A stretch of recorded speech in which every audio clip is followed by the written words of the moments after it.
उत्तराखंड सरकार द्वारा आयोजित आयुष संवाद कार्यक्रम के मुख्य अतिथि माननीय मुख्यमंत्री जी, अति विशिष्ट अतिथि माननीय मंत्री जी श्री सर्बानंद सोनोवाल जी, विशिष्ट अतिथि माननीय मंत्री जी उत्तराखंड सरकार श्री हरक सिंह राव जी, मंचासीन अध्यक्षता कर रहे हैं श्री मदन कौशिक जी, माननीय पूर्व मंत्री जी और माननीय विधायक जी हरिद्वार,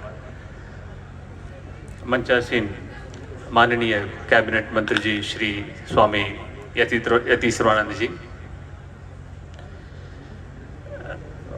उपस्थित पद्मश्री वैद्य राजेश कोटेचा जी, सचिव भारत सरकार आयुष मंत्रालय, सचिव उत्तराखंड राज्य Shri Chandresh Kumar Yadav, vice chancellor state Ayurveda university Uttarakhand doctor Joshi ji, उपस्थित सभी अतिथिगण, भाइयों और बहनों, उपस्थित हमारे पत्रकार बंधु, मैं सर्वप्रथम उत्तराखंड सरकार को मैं धन्यवाद देना चाहता हूं। इस कार्यक्रम के माध्यम से सरकार द्वारा, केंद्रीय सरकार, राज्य सरकार द्वारा संचालित योजनाओं के बारे में एक जानकारी हम आप सबको दे रहे हैं, क्योंकि हम लोग विकास की अगर बात करेंगे तो फिर सड़क, बिजली, पानी, ये सब की हम बात करते हैं। एक इंडिविजुअल व्यक्ति का जो अंदर हम अपने आप को जो है कैसे विकसित करना है, उसके संबंध में सारा सूचना हम इसी में जो आयुष मंत्रालय द्वारा काम किया जाता है। उसमें सबसे महत्वपूर्ण है हमारे जो है आयुष में आयुर्वेदा, योगा, नेचुरोपैथी, हमारे होम्योपैथी, यूनानी, सोवा रिग्पा, सिद्धा से अलग अलग हमारे जो है परंपरागत हमारे जो है मेडिसिनल सिस्टम है, वो सबका पूरा हम इंटीग्रेट करके हम कैसे हम जो है एक इंडिविजुअल व्यक्ति को हम कैसे हम विकास के उनको हम आगे बढ़ाए जा सकते हैं। अभी आप लोगों ने जो कोविड महामारी के दौरान आपने देखा होगा, हमारे जितने भी सिस्टम है दुनिया में, सभी के माध्यम से उनको प्रॉपर हम लोग जो है इस समय भी सभी लोग स्ट्रगल कर रहे हैं, कोविड को हम कैसे ठीक कर सकते हैं। सो उस दौरान हमारा जो है सबसे इम्पोर्टेंट जो प्रिवेंटिव और प्रोफाइलैक्टिक वाला जो सिस्टम है, वो आयुष के माध्यम से दुनिया को हमारे जो है आयुष मंत्रालय द्वारा और विभिन्न राज्यों के माध्यम से जो है आयुष विभाग के माध्यम से सभी को हमने एक जो हमारे जो आयुष के माध्यम से जो बनाए गए सिस्टम को योगा और आयुर्वेदा और अलग अलग सिद्धा में भी हर एक सिस्टम में एक मेडिसिन इम्यूनिटी बढ़ाने के लिए और उसको जो माइल्ड और इसमें सिम्टम को हम कैसे उसको कम किया जाए, उस संबंध में काफ़ी रिसर्च करके बहुत अच्छा उसमें हमें जो है रिजल्ट मिला है। उसका भी हमारे रिसर्च काउंसिल के माध्यम से उसका पूरा डॉक्यूमेंटेशन किया गया है। उसी के तहत हम अभी आयुष मंत्रालय में दो मुख्य जो है फोकस करते हैं। उसमें हमारे जो है देश में विभिन्न इलाका में जो है हॉस्पिटल्स का जो इंफ्रास्ट्रक्चर का हम कैसे हम बढ़ावा दे सकते हैं।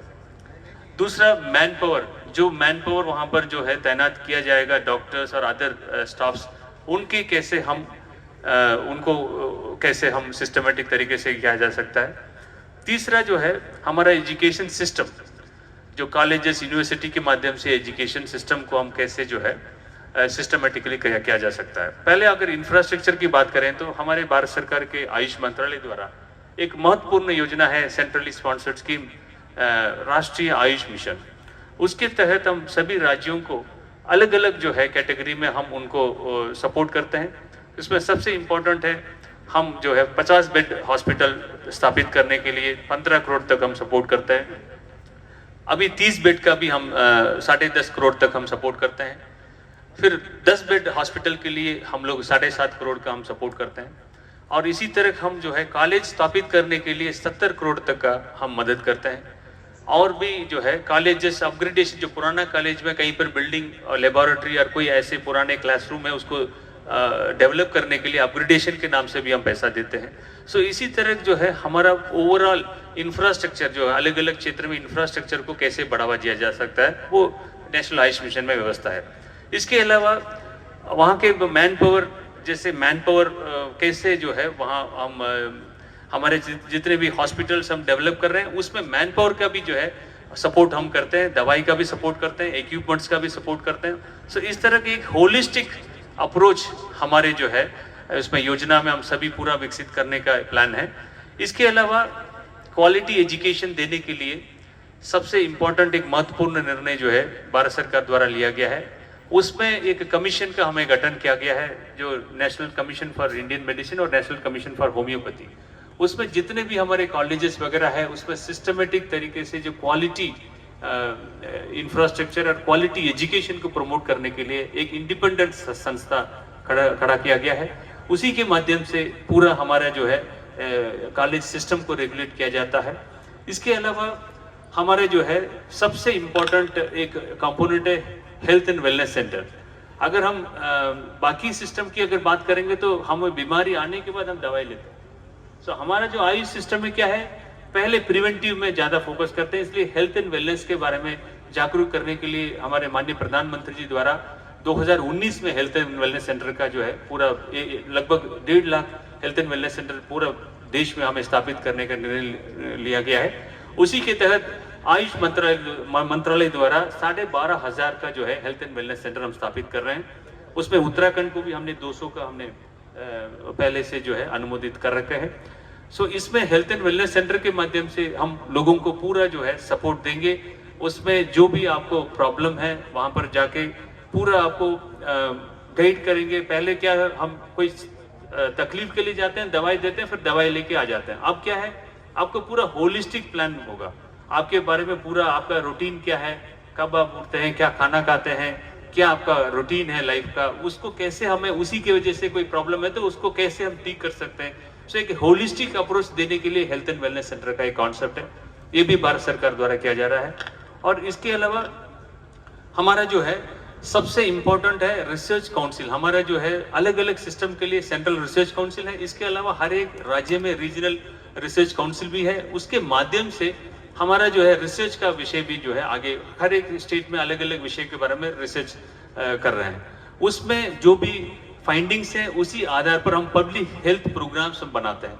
फिर पब्लिक हेल्थ प्रोग्राम्स में हम उसको जो है पब्लिक तक ले जाने के लिए हम क्या कर सकते हैं, उसमें भी काम किया जा रहा है। फिर इसके अलावा अभी माननीय मंत्री जी द्वारा एक बहुत बड़ा निर्णय लिया गया है, एक integration with other health system के साथ, जो एलोपैथी चिकित्सा के साथ कैसे हम इंटीग्रेट किया जा सकता है। उसी के लिए हर महीने भारत सरकार में जो है दोनों मंत्रालय के लेवल में मीटिंग होती है।